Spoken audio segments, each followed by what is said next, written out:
embrace who you are and really lean into it. For sure. I think, kind of my company has a reputation for being a certain way and, kind of being friendly and personable. And, we try to bring joy into people's days, as cheesy as that sounds. No matter what it is, we try and find the good in things. And I think, kind of a robot cannot replace that. Kind of, I like to think that when our clients interact with us, we make their day a little bit better. And if, kind of whether that's you or not, it's kind of whatever is uniquely you, lean into it, because a robot cannot replace what's uniquely you. Welcome to the Web Design Business Podcast with your host, Josh Hall, helping you build a web design business that gives you freedom and a lifestyle you love. Hello, friends. So great to have you here for this episode of the Web Design Business Podcast. Now, AI is, of course, the hottest topic right now, all the rage. We've talked a lot about it recently on the podcast here. As a web designer, particularly, one of the big questions, of course, is AI going to replace web designers? I'll just say right now, I don't think so. I'm not worried about that at all. I do think it is a tool that is really important to use, though, and to make sure you make it a friend so it doesn't become a foe. But web design is a bit different in the way of it being slightly protected from AI. There's a part of the industry and a part of the market, though, that has gotten directly affected by AI, and that is copywriting. So I was really curious, how are copywriters, particularly online and website copywriters, how are they viewing AI? Has it already started replacing jobs? Are they utilizing it just like web designers are for content assistance and help? Are clients understanding what they're doing? So we're going to get into all those questions and more. I'm so excited to bring on Abby Wood of The Content Lab. You can check them out at thecontentlab.ie. And I was really excited to pick her brain and to hear her perspective on AI in the world of copywriting, because she's doing all those things and more, from creating lead magnets and landing pages to content marketing to proofreading to editing to doing actual content creation and strategy. She shares some really interesting insight on where AI is in the world of copywriting. And I think it's really going to help you decide whether or not you need to have a copywriter who works with you on projects, or at least in your network, and where AI is going to come into play now and maybe how it can be utilized, but not to replace somebody who is doing more of a full service approach to content. So I had an absolute blast in this one. If you are somebody who is a copywriter, I would say this episode is a must listen. If you're a web designer who is doing any sort of messaging or copy work on websites, this is equally one to make sure you don't miss, because we actually dive into the weeds on this one about actual content tips, like how large emails should be. Should it be long form? Should it be short form? What should be an email versus what should be a blog post? We even get into like link colors. Should link colors be your brand, or should they be the classic link blue for accessibility? Like all these things and more. We really dive into this one. Abby was a absolute wealth of knowledge with this, and is a shining example of why AI is not going to replace copywriters, just like they're not going to replace web designers. But we do need to be very, very vigilant with these technologies and use them accordingly to make our lives easier and help clients understand this too. So, all right, I'm going to stop rambling because I want to get Abby on here. We're going to talk copywriting in the age of AI. Will it destroy us all, or will we be safe? Find out now.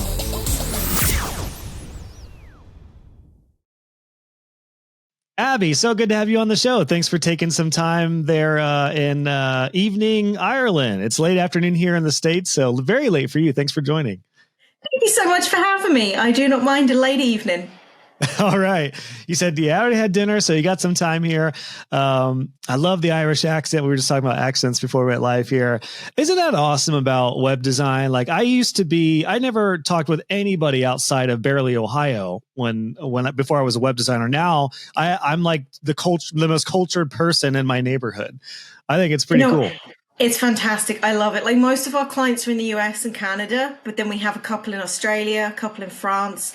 And I love the idea of, doing business trips, to go see clients, because I get to go to beautiful locations. So I'm all for it.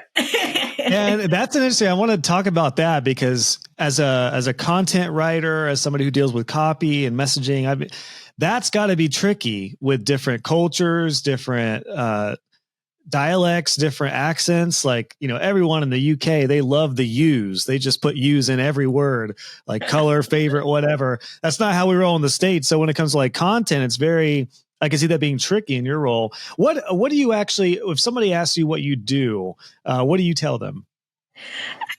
So for me, depending on how much they know about the industry, so I'm just back off holiday with a couple friends, and kind of they brought their mum along, and she doesn't know anything about websites. So I was like, I write the text on websites.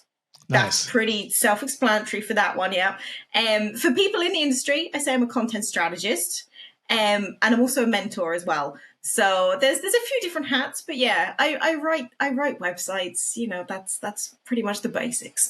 Okay, gotcha. So content strategy, copywriting, blogging. Now, so let's dive into, I can't help but ask this first. AI. Knew this was going to come at some point, I'm sure. I mean, it's huge in web design, huge in a lot of industries, but particularly web design and copywriting in particular. Yeah. I don't know if there's any more area of the market than copywriting that may be more directly impacted. Is that fair to say with AI? Yeah, I think a lot of copywriters have been hit by kind of, people doing it themselves. I think it's definitely going to take out a lot of mediocre copywriters. And I don't want to come across as being nasty by saying that, but I think kind of, good content has personality. And AI cannot do that. It still can't do it. It's trying. They're trying to kind of, elevate a bit, but it can't get across personality, and it can't get across, kind of genuine knowledge from somebody that they've learned from years of experience.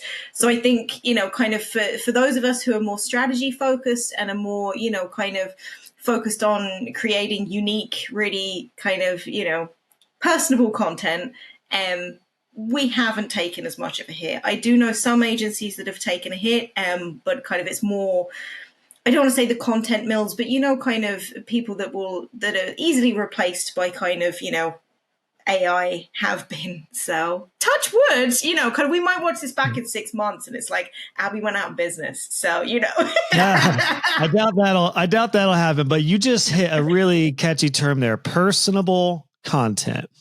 That is the key. That's, in my mind, I've talked about this for a little while since the rise of AI, that I personally feel there's no better time than to be you, the quirky side of you, the goofy side of you, the human side of you on your website, as like in imagery and text and copy. I got to a point where I felt like I was being a little too goofy, and I would say things like hot dog or cool or things like that AI would not kick out. I'm actually going back to the Josh from like 10 years ago of like, however I talk in person, that is exactly how I'm going to talk online. So I like that distinction. I feel like personally that idea of personable content, you're right. It distinguishes from AI because I can tell from the first 3 words of something if it's AI. And I'm getting a lot of comments on my YouTube channel and stuff now. And I'm like, well, that's AI. That's AI. That's a bot. That's a bot. And seemingly, like, if you didn't know about AI, you'd be like, oh, what's a really nice thought. They really liked my engaging content. With AI. Oh, I love your engaging video. Thanks for those top 10 tips. Your insight on insert title here was so impactful to me. Now, if I was like, hot dog, that rocked my world, this is the shit, that's like, okay, that wasn't AI. Exactly. And I always say that to kind of, kind of our clients and their clients, kind of your website and your blogs and everything else that you're posting online is prepping your ideal client for working with you. So kind of if you're very, very, kind of informal and you love saying hot dog, which by the way, I freaking love, that's very cute. Kind of, you want to come across as that, because if your website is super, super formal and really professional, and not that that isn't professional, but you know what I mean? Like very elevated language. And then you get to a sales call and you're swearing like a sailor, they're going to be like, whoa, this isn't what I signed up for, So 100%. Yeah. I agree with you there. Where's the line? Where's the line between like being yourself, but maybe potentially overdoing it and being like, all right, this is just like a total goofball. Does he take his business seriously? Will he take mine seriously? Or will he write like that for me as a copywriter? I'm sure that's the question. Do you have a metric on the line? No, there's definitely a line.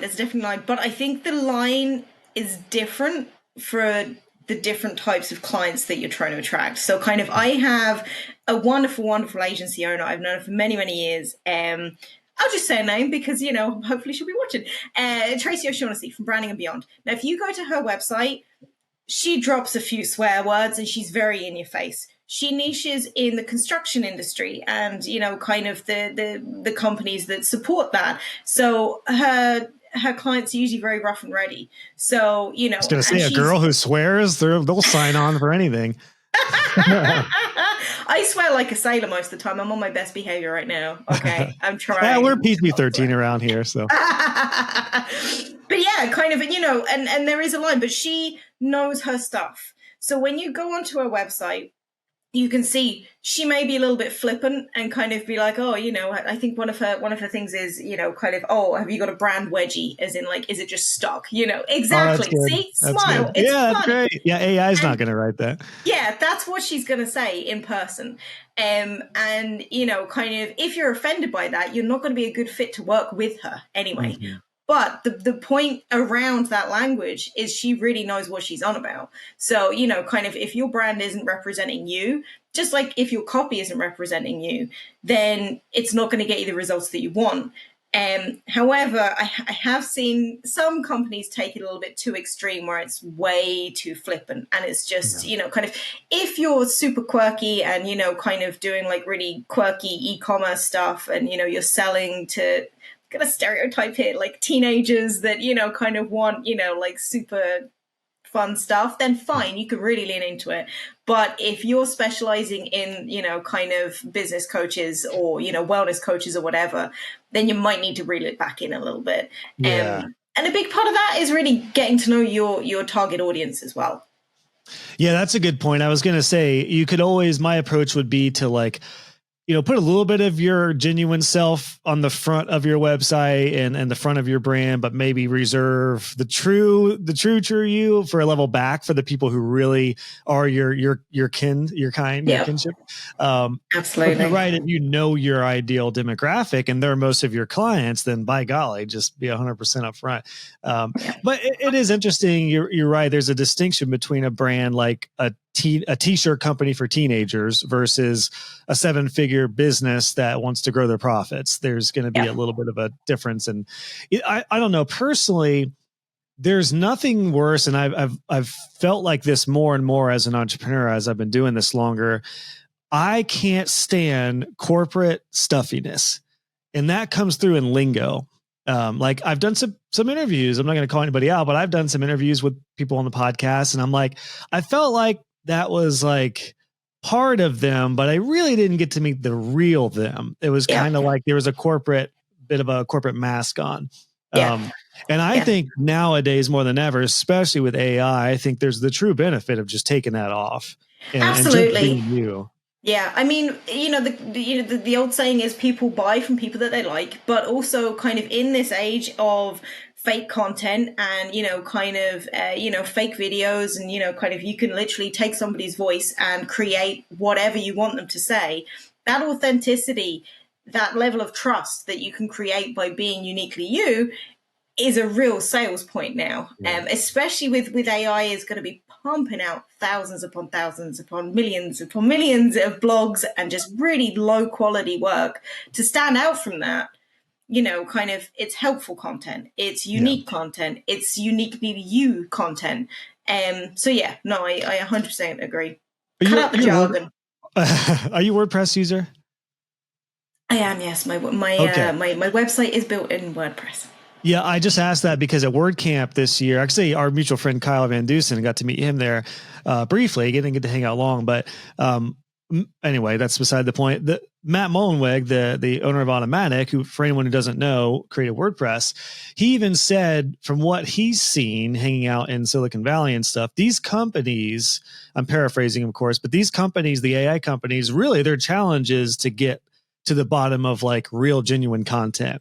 So they're really trying to work on like attribution and source content, where the content originated from, to make sure the right people are credited for wherever those ideas and thoughts come from. So I think it's really interesting in the way of anyone like myself who's worried about the internet just being bombarded with junk and AI driven content. Like I couldn't be less excited about that end of things. But the idea of content spreading, but then you get credit for your original thought, that excites me. Yeah, I think kind of, raising awareness of somebody's, kind of original thought with a tool like AI, is fantastic. I'm wondering, I did read a news article the other day that there are a bunch of novelists and poets and stuff, kind of well-established authors that are actively trying to sue the likes of ChatGPT and stuff because Isn't that their what work happened is with being... Isn't that what happened with the writers, like the movie writers? I know there was like a big strike. Yeah, there was a massive strike because kind of the studios were trying to make them sign a thing where they could basically just reuse their work and AI could, kind of reuse actors' imagery and everything. Which, for anybody interested in that, Black Mirror just did an episode of that, which was quite timely of, actors signing away their likeness and then, kind of they can just create anything using it. It's fascinating. Scary, but fascinating. So yeah, gosh, I could not be more unexcited about AI driven content. I really this has just reaffirmed how much I enjoy people and real genuine thoughts and unique experiences. I'm sure I'm not alone in that, where most people are. I mean, AI is so helpful in so many ways, particularly for me when it comes to content ideas. And when I'm stuck, it's like, the content wedgie. It's like, one of my lessons, I recently redid my business course, and one of the lessons I was working on some ideas and tips, and I was like, there's a few more that I'm just not thinking of. So ChatGPT came in with like 20, and I was like, oh, there they are. It's like, it's a great helper. But I want to phrase this question to you, because I'm sure if you've not gotten this, I imagine you will. If somebody comes to you and says, well, Abby, why would I hire you when I have ChatGPT or an AI tool that can do my copy? What's your rebuttal to that? My rebuttal is, I think that there's no short one-liner to it. It's all about kind of an education on what good content is and what's the point of creating content in the first place. So yeah, you can 100% spin out a bunch of crap using AI and, kind of publish it if you really want. But it's not going to get the results that you want. It's not going to create that, that connection with your reader. And it's not going to accurately represent your business either. AI is fantastic for idea generation. It's, kind of, I've seen people use it to create meta titles and descriptions. I've, seen people use it for, kind of basic research, kind of overcoming writer's block. Fantastic. If you're someone that really struggles with just staring at the blinking cursor or the blank page, 100%. Get AI in, get started, get something on the page, but come in, edit it, kind of give it that unique and I think, for professional copywriters, kind of, my partner is a web developer as well. So we originally set up an agency over 10 years ago that's e-commerce. He loves AI. Absolutely loves it. He uses it to write his emails. He uses it for absolutely anything and everything. He's like, create me a schedule for travel, create, absolutely everything and anything. And he thinks that I should be threatened by AI. And I'm honestly not. To be, kind of at first I was like, oh my God, we're all going to lose our jobs. My life is over. My career is over. I need to retrain in something else. But, kind of, what has it been? It's been 10 months since it launched. And, kind of initially, kind of it was very, very scary. But I think it isn't up there with a human copywriter yet. I think it doesn't understand human motivations. It doesn't understand the human experience. Whereas a copywriter can really kind of get in tune with, kind of you and your ideal client and speak to those pain points. I heard it said really good recently that AI won't take your job. Humans using AI will take your job. And I've heard that as well. It really is true. It's a really great point. Like from web designers and copywriters, we're so alike in the industry and market we're in, but there are differences. Like you're probably a little more directly impacted with being a wordsmith and doing the content, but it's still, to your point, there's still a lot of differences with the human element. But it is awesome in ways like I find like we've talked about this on the podcast recently for web designers and for copywriters. One way I love using it is you could put yourself in the shoes of your ideal client with AI. Like you can ask ChatGPT, what are the pain points that construction companies look for with their websites? Like there's a lot of great tips and tools about it. But that brings me to the next question I was curious about, which is the average business owner is not going to think like that. They're probably like, what is AI? Is it like a robot? Like, so do you primarily work with web designers and agencies, or do you work directly with clients? A little bit of both. What's your experience so far? Most of our clients are digital agency owners. So it kind of, as we already mentioned, the lovely Kyle, kind of, I'm a member of the admin bar and I chat to a lot of agency owners there. I'm a mentor for you gurus as well. So kind of, I know quite a few agencies through there. That's kind of how I originally set up the business, kind of just networking and meeting people and stuff. So most of our clients would be agency owners and then their clients. So we'd white label for them.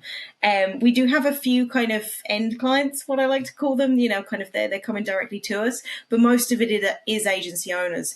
And it's interesting because I was really expecting, kind of, I know a lot of copywriters pivoted out of their niche when AI hit because they were just like, oh my goodness, kind of these guys are really tech savvy. We're going to have to find, somebody that can't use AI that will hire us instead. But, touch wood, so far, haven't lost a client to AI. Oh, wow. Awesome. Yeah, touch wood. Hopefully, still, watch this back in a year and I still won't. But yeah, I think, kind of we had one that kind of went away and then came back. I think, kind of there's a lot of work that goes into it. And I think if you're a time-strapped agency owner and you want content done correctly, you just hire someone to do it for you. Same, kind of as, if you're not naturally talented at design, like I could build a website, but I'm not going to do it because it's going to be absolutely ugly. You hire the people that can do things for you, so that you can focus on your sweet spot, which for many agency owners is selling, or kind of like podcasts, or kind of making guest appearances on stuff. But yeah, good point. AI can't do that. AI cannot do that. Not until we have holographs that are, kind of just appearing for you. Fake versions of you. So in Ireland, do you guys say touch wood? Because we say knock on wood stateside. Oh, I didn't know that was a different. I love learning all the different slangs and terminologies. And stuff. Again, that's one reason I love having a global, and we're in a global market where we're talking with everybody. Yeah, I never heard touch wood before. I didn't know what you said at first. I was like, touch wood. Oh, like knock on wood. So now I want to find out where knock on wood came from. Maybe we'll have to chat GP that, or touch wood. Who had it first? Probably you guys. I don't know what the Brits say. But yeah, that's funny. I've never heard that before. I love it. I'm going to bring it to the States. I'm going to start saying touch wood and bring it to the States. We'll see how far that goes. So when somebody is savvy, whether it is a business, like an entrepreneur, web designer, or a business owner who's savvy, what is your, if they say like, I get it's a time saver and stuff. I don't mean to put you on the spot, but like, what is the biggest, I guess the question is, what are the biggest draws that you found that still make clients want to hire you over just using AI? We have set processes. Kind of, I've been a content strategist and a copywriter for about 13 years now. Kind of, we keep on top of, kind of best practice and everything. So it's myself and a team of 7 wonderful humans in Ireland. And kind of, we tend to partner with our agencies long term. So everything from kind of web copy to blogging to, emails, everything.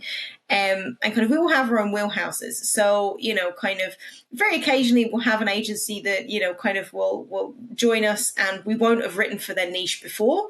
But most of the time, because we have such like a vast experience of writing, we already know kind of the background information for their clients. Now, sometimes we will have something come up that we've never done before and it will require a bit of research. But I think it's just, we get it done on time. and they don't have to think about it anymore. Yeah. So, kind of if you are trying to pump out stuff with AI or trying to write it yourself, kind of that's hours out of your day. Whereas kind of it takes 10 minutes to write us an email, we'll deliver it on time. It's good quality. Kind of we use Surf for SEO for, kind of optimizing stuff. And it's I've designed it to be a done for you service. And I think it's just, It's a great distinction. The other part to that struck me is really value adding and beneficial opposed to just AI tools is like the strategy and the content planning part, where you could maybe get some tips and stuff from AI, but depending on how complex a business owner's copy is, yeah, it is what a wonderful thing to have somebody who might use AI, but is the business strategist. Like that's one thing I'm really, really teaching a lot of my students right now is you don't want to just be a simple web designer who can build a nice, pretty site. You are going to be taken over. You need to be, and if you're not there yet, it's okay. You'll get there, but you need to be a web strategist in a lot of ways. You don't have to go with that lingo, but you are doing more than just building a website. You're helping clients with their online presence via a website, and you can constrain what you do there. But same thing I would imagine for copywriters and content folks. It's like absolutely the strategy, the business consulting end of things is where the true value is, I feel like. Yeah. And I think for a lot of us, kind of once you get to a certain point, whether you want to or not, you kind of become a business consultant as well, because, kind of you're highlighting, to our clients where issues may arise in their business that's, kind of stopping them from getting sales or, kind of stopping them from growing or stopping, kind of them reaching a certain level of profitability, whatever it is. And that is part of web design. Kind of it's, kind of whether it's, you're advising an e-commerce store of how to, kind of enter a new market, or you're helping, mom and pop shops, kind of really come online for the first time. You're a business consultant as well as a strategist. And I think that's the difference between, kind of, I know the AI, you can generate websites with AI, but without the strategy behind it, it's worthless, to be honest with you, and I think that's the difference for many agency owners of charging what they're worth, is that strategy as well. Yeah. Love that idea. I would love to change gears into, we'll step out of the AI shoes, and I want to talk about email. I love that email is back. Do you feel like that with the rise of newsletters? And I feel like email never left. It is, and I know kind of every year somebody comes out and it's just like, oh, email's dead, email's gone, email's over. I just feel like there's always a great return on investment, kind of there's always, it's a unique way of touching base with someone that has been interested in your services at some point with minimal effort. So, kind of like we've started doing a monthly newsletter, and, kind of I've had great feedback from the people that have received it so far. And I think it's just a nice way of touching base and staying relevant. So, if you're not front of mind, then you may as well just not exist for most clients. Kind of, we may think, oh, I had a sales call with somebody 6 months ago. They'll remember me when they need a website built. No, they're not going to, because, kind of 5 minutes later, they're checking Facebook, and then 10 minutes later, they've got to pick up the kids. And, kind of it's a good way of just touching base. Well, I do agree that it's never left. I guess from my perspective, what I've seen is when I started in web design in 2009 and 10, the catchy term was newsletter. And pretty quickly, it wasn't too long after that the newsletter lingo was kind of dead, and it was viewed as outdated, very corporate-y, or very like non-profit-y, like like a nonprofit you care about their mission, they might give updates every month. That seemed to go away, and I know a lot of people stopped doing newsletters and weekly touch emails, and they just kind of left it go. Not everyone, but a lot of people did.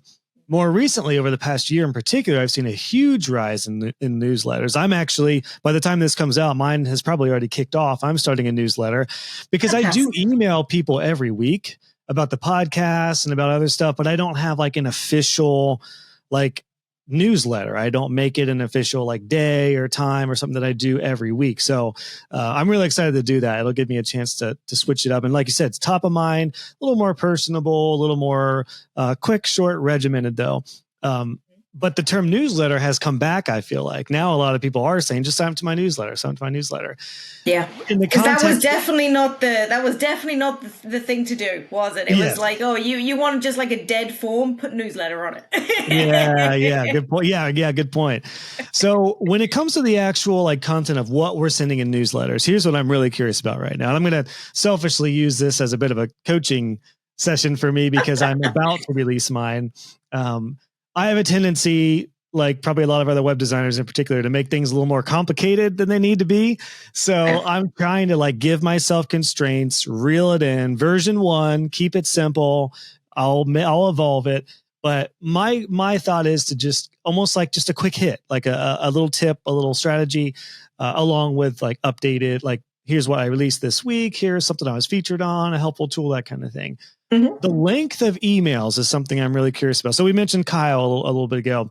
Kyle recently shared, I think in the admin bar, a sales email that he got that was literally just text. And it was like one line that said, hey, this is my offer. Here's the link. And that was it. And he did something similar with something he just released. Now, I also get a lot of emails from some of the top folks in the industry who it's like a small book of an email.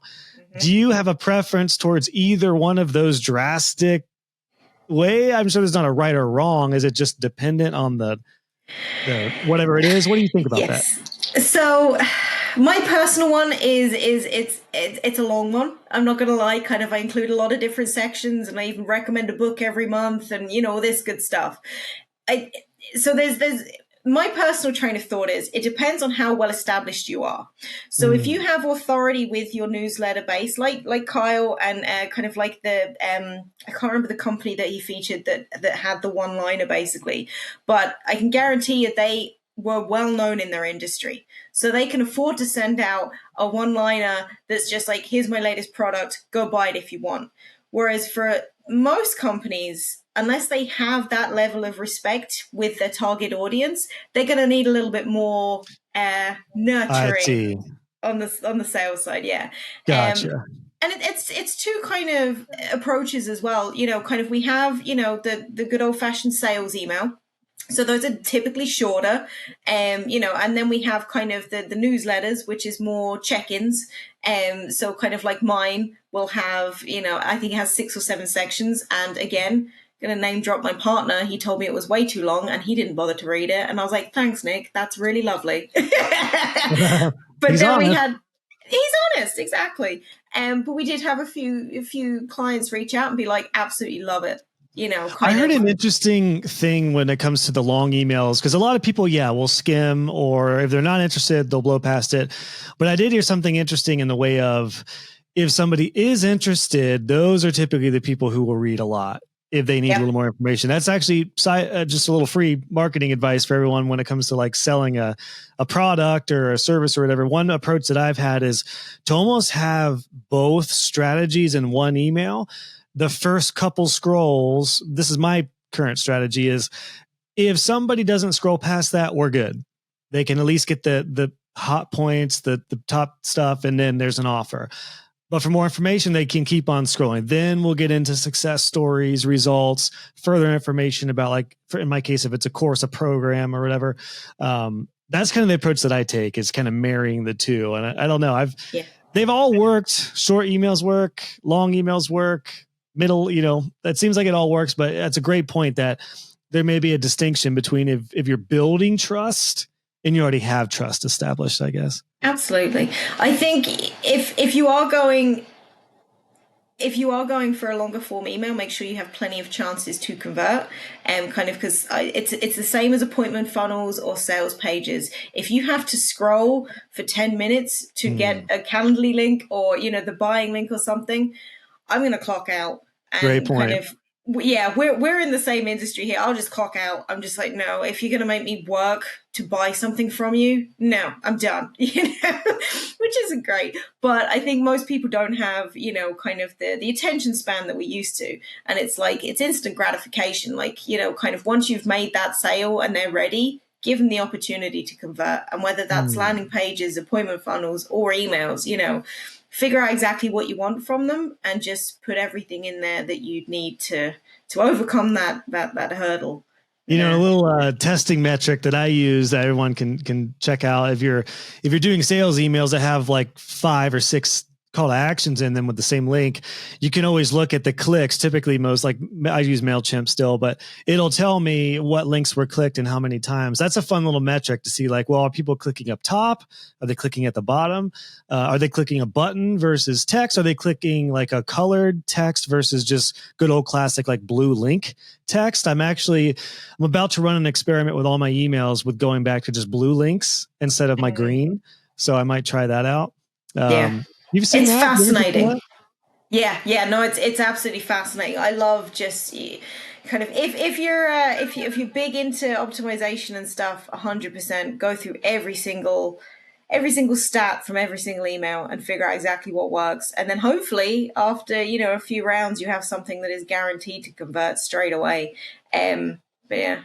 Do you have a perspective on the blue links versus like a green? Like mine is kind of a not a lime green, but it's like a bright green. We border the line of issues with accessibility, but I make sure it's legible. Yeah. But yeah, like, would you prefer blue links or do you like a branded colored link? Does it matter? On a personal level, I quite like branded color.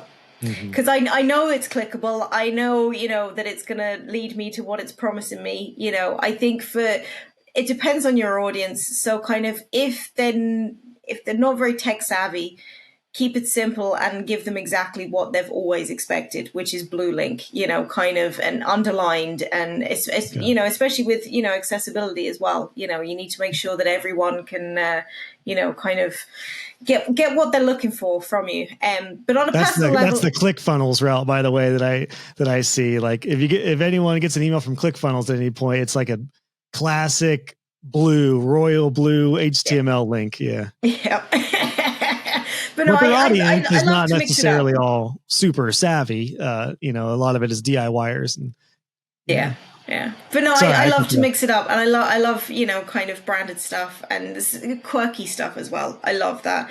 I think because we're so saturated, especially if you're working in this industry, you just see everything all day, every day. So when you see someone doing something really different, you're like, oh, I'm gonna click.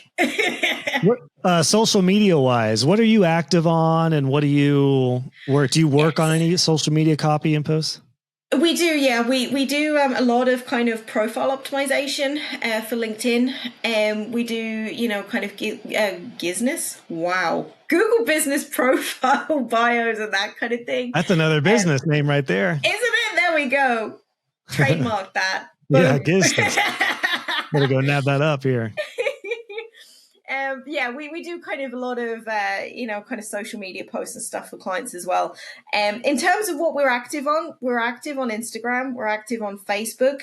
I personally despise Twitter /X, whatever you want to call it. I'm just not a big fan of it. And we're pretty active on LinkedIn as well. I was just going to say, as a long form person, I would imagine the limited characters are probably, I'm a big fan of keeping it short, sweet, and concise, but I'm also just like, I just feel like Twitter is just mainly people arguing. Sure. I just feel like it is. Yeah, it is funny how every platform kind of breeds its own culture and like behavior. It is interesting. For the longest time, I was just on Facebook, and then I branched out to Instagram. I actually, even though because I came from the world of Facebook, I feel more comfortable with the UI and the way the posts are formatted and stuff. I just figured out how there's a difference, or what the difference is between posts and reels and stories. It took me forever to learn that because I just was not using Instagram. But I do love Instagram by nature of being like visual, less content. But I have found that tricky when it comes to writing posts and content for Instagram, because I like blogging, longer emails. I'm like you. I'm a fan of the long form, both written and conversation, depending on the situation. But for like Instagram, my natural instinct is to write a nice long sales thing on something I might promote. But then I'm like, can't do that. People are not consuming a long written thing on Instagram like they would on Facebook. Facebook people do. Facebook people are used to reading a long post about something, but the behavior, even though it's the same person, but the behavior on Instagram is like quick hits, visual, go. Yeah, Unless absolutely. I'm reading that wrong, that's what I've experienced. Yeah, no, I agree 100%. It's a different art form. It is. And kind of, just going back to your point there, kind of each platform does attract its own unique type of user, and they expect what they expect from things. I think there's quite a kickback when they don't get what they want from their specific platform. 100%. But yeah, it is tricky to kind of write for each platform and make it connect and kind of really grow your audience on each. I think we do pretty well on Instagram and Facebook. LinkedIn, not so much. I personally am absolutely brutal at updating social media. I have my wonderful project manager, Riley, and one of my writers, Etna. They do all of kind of our social media now, because I'm just like, I just can't. Yeah. I'm just, If you don't like it, that's... Yeah, I have to like force myself. So I get in seasons where like I really enjoy being as active on socials. And then there's other times where I'm like, I could not post anything for 3 weeks or a month. And that would be great. I'd be super happy. So yeah. I love groups. I do love Facebook groups. Kind of already said about the admin bar and stuff. I love chatting to people. I love commenting on other people's things. I love reacting to stuff. But when it comes to promoting my own business, I know I shouldn't say that, but I'm being honest. Can't stand it. Yeah, this is more and more common, I've found. I actually, a close friend of mine in a mastermind with, he's like, Josh, he's like, you love creating content. He's like, but you do not like to sell it. And I was like, yes, that's exactly how I feel. I want the world to have it, but I am getting out of being a shy salesperson. And I'm not overly selly, but even just showing up and marketing and putting the effort into packaging up your stuff, it's so important.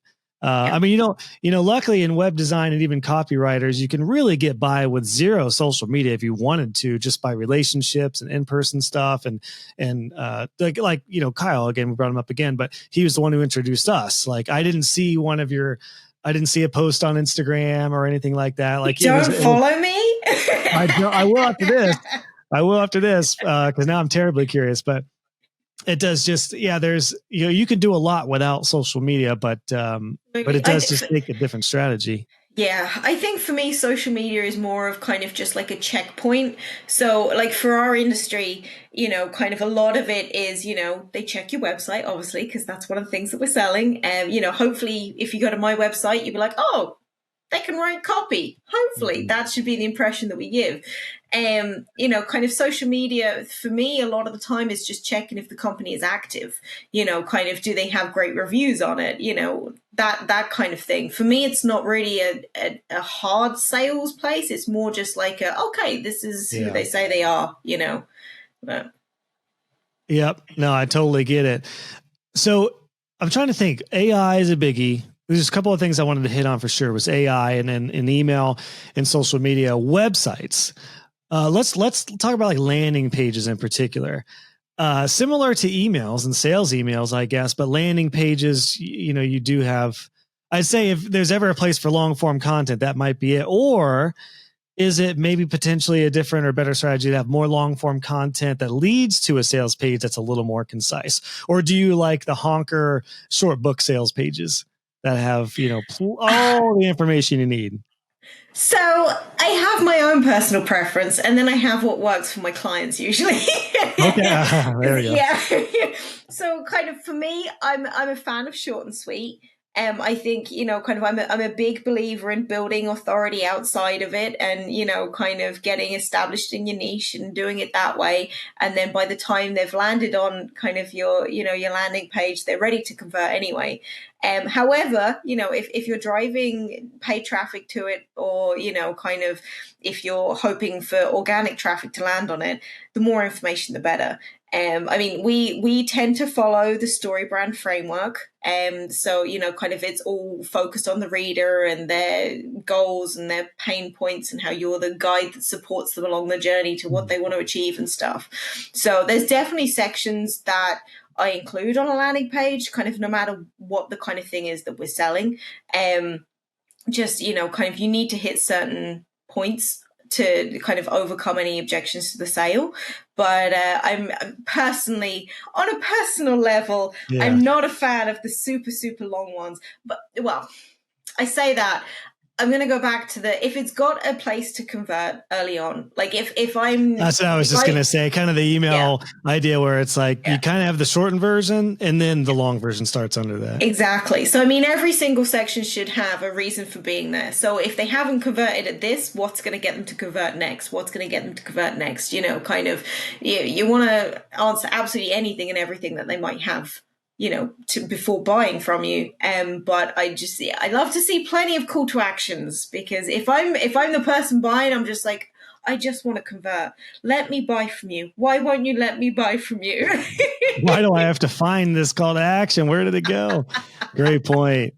Great point. That's a good distinction too, that idea of, are you basically just regurgitating the same information that you've already pumped out in email, on social media? If those are long form posts and emails and it's all on the sales page, I've really struggled with this because I've thought about that. It's like, and again, my what I've kind of got to where I am now is the idea of there's the short version first with a call to action, and then there's more on both email and the page. That way, if they click the short version on the email, now they're at the page that has a little more if they want it.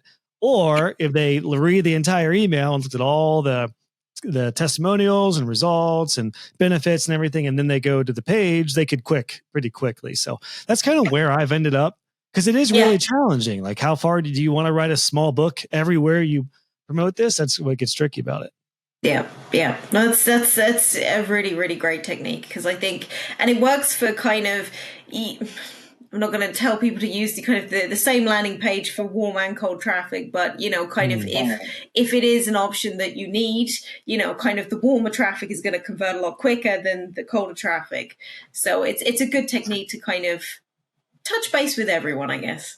That's a great point. We've done that for a couple landing pages and sales pages in the past. I've very rarely run ads, but the couple times I have, my social media guy had me do the same page. The URL was just -SM for social media, and it was a simplified version. Typically, it was a little bit either expanded on or simplified if it's a sale or something. But in a cold traffic case, we would add more about like, who am I?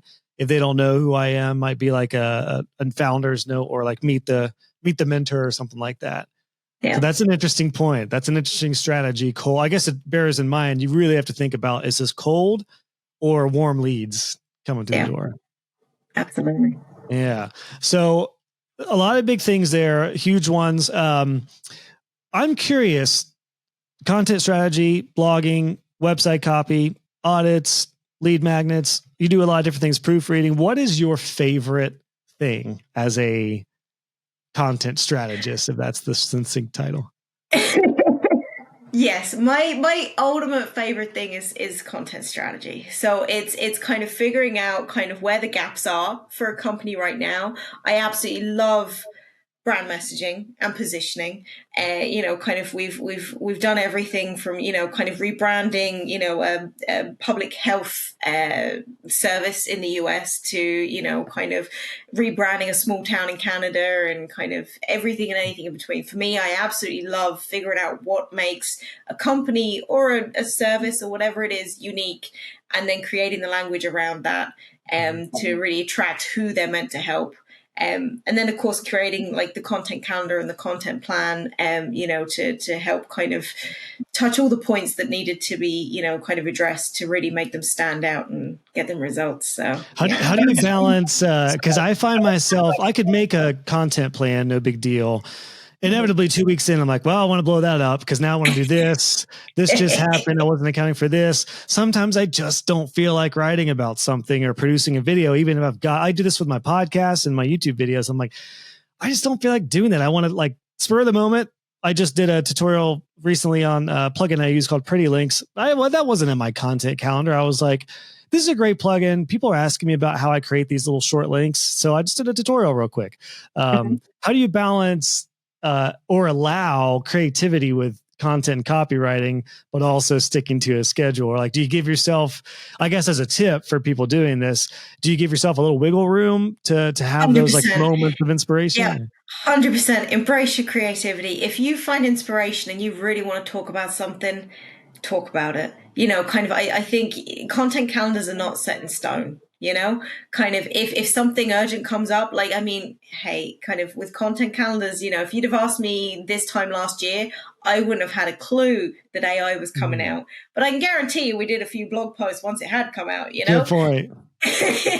So it's adapting, it's evolving, and if you have something that you're passionate about that's just come up, it's going to be timely, it's going to be relevant to your audience. So get it up, get it out. I would rather have somebody write a blog or a social media post about something they genuinely love and are passionate about than following a set of guidelines, of just like, oh, I need to do a blog post this month, but because that's going to come through. That's such sound advice. And I guess the good thing is if you're inspired to do a piece of content, you've just got one extra week of the planned content that you can bounce back. So you got a little more leeway. Yeah, it's funny. I don't have like a rigid content plan. I'm kind of working on that. I feel like I'm a little too loose and casual with it. I really got to reel it in to keep on track. But my most popular, or at least most engaged post of the year has been a very random. I just saw web designers complaining about their clients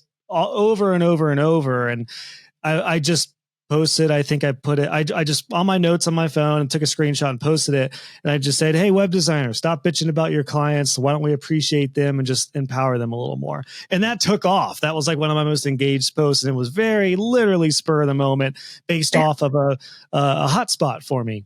So yeah, it was just like a practical example of like when inspiration hits, get it out and then 100%. bump the calendar out from there. Yeah.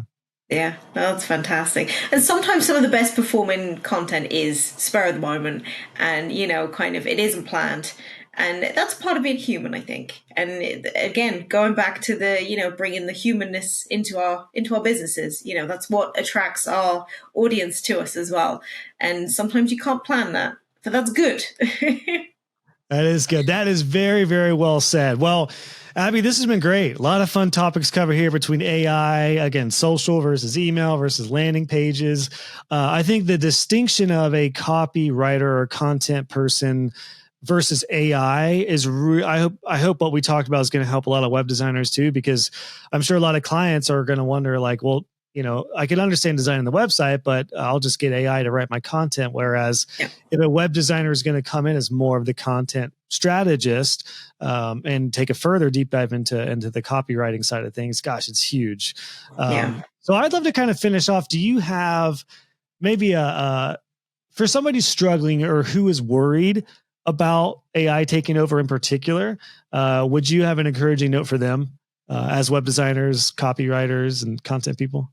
Yes, I would say embrace who you are and really lean into it. For sure. I think, kind of my company has a reputation for being a certain way and, kind of being friendly and personable. And, we try to bring joy into people's days, as cheesy as that sounds, no matter what it is, we try and find the good in things. And I think, kind of a robot cannot replace that, kind of, I like to think that when our clients interact with us, we make their day a little bit better. And if, kind of whether that's you or not, it's kind of whatever is uniquely you, lean into it because a robot cannot replace what's uniquely you. So, yeah. No better way to end this conversation than that. Abby, thank you so much for your time. We're clipping that one. That was great. Thank you so much. And really excited to see what you continue to do. By the way, your website does come across very, very warm and friendly and obviously very content savvy and copy. Every word is handled with care, I can tell. So very, very great example. We'll make sure we have that linked in the show notes, the contentlab.ie. And there was another site too, you mentioned, right? That we might want to. Yeah, contentgoodies.com. So if you are keen on writing your own text or if you have clients who want to provide you with it, we've got templates that we use in-house of just showing you how to kind of lay it out with H1s and H2s and H3s and where to feature pain points and that kind of thing. So it's just a set of templates you can purchase to reuse with your own clients. Awesome. We'll have that linked up as well. All right, Abby, thanks so much for your time. Pleasure chatting with you. Thank you so much, Josh. It was lovely. I really appreciate your time. I learned copywriting, but most importantly, I learned that you guys say touch wood instead of knock on wood. Thank you so much. Have a great time, guys. You too. So there we go, friends. I hope you enjoyed this conversation with Abby. Thank you to her for coming on and really sharing some interesting insight as a copywriter with what's going on with AI right now. And I kind of enjoyed this as a bit of a half coaching session for me, talking all things content and words online. So I hope you enjoyed this as well. If you're a content writer or a copywriter or a content writer, I hope this really helps set you at ease in the way of using AI as a tool and it not replacing you. I think by this point, we've established that humans are not going to be replaced by AI, but humans should definitely use AI to help and honestly to be able to talk to clients about that and help them understand where AI is in the picture of all this stuff. So it's both for both copywriters and web designers alike. So again, thanks to Abby for coming on. You can check her website out at thecontentlab.ie. And if you would like help from Abby and her team to help you out with your content for you and your clients' websites, they do have a white label service, which I'd highly recommend checking out. Again, just go to their website, thecontentlab.ie. Thank you, friends, for joining on this one. I'll see you on the next episode. A lot of great ones ahead. I'm using AI to help out with some of the titles, so that's how I'm using it. So some of the titles you'll see up ahead will be used with AI, but AI ain't doing these interviews, I'll tell you that much. So there we go. That's my standpoint. All right, friends. See you on the next one.